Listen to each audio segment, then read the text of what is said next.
Bonjour, bienvenue sur Mon Financier. Après avoir clôturé à proximité des records annuels hier, portés par le discours de Mario Draghi, qui s'est dit prêt à agir dès le mois de juin pour assouplir sa politique monétaire et faire baisser le niveau de l'euro, bien les investisseurs empochent une partie de leurs bénéfices à l'ouverture. Le CAC, lui, cède 0,43%. On repasse sous le seuil des 4500 points à 4488 précisément. Ailleurs, même tendance, quelques légères prises de bénéfices à Francfort. Le DAX lui cède 0,14%. Idem pour l'Eurostoxx. Du côté des valeurs maintenant en tête du CAC, c'est Alcatel-Lucent qui bondit de 3,5%. On est au-dessus des 3 euros à Alcatel-Lucent qui a dévoilé une perte nette de 73 millions d'euros au T1, plombée bien par des charges de restructuration et la signature de contrats à marge moins élevée en Chine. À noter également Publicis qui renonce à sa fusion avec Omnicom. Le titre s'adjuge 1,3%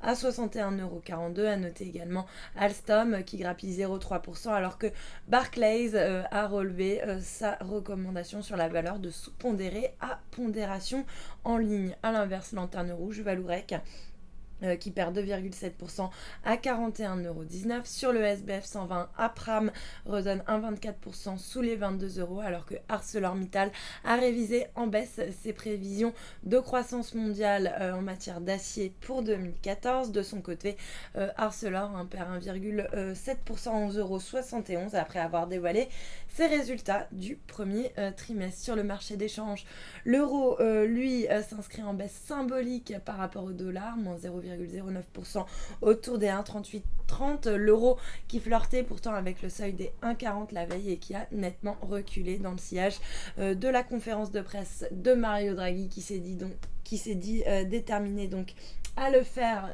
baisser. L'euro qui reste stable également face au yen autour des 140,67 yens. Puis à noter que le billet vert, lui, reste plutôt bien orienté face à la devise japonaise autour des 101,72 yens. Et puis pour terminer, l'once d'or qui grappille 0,2% à 1290 $. L'once, voilà pour l'ouverture. Restez avec nous, très bonne journée.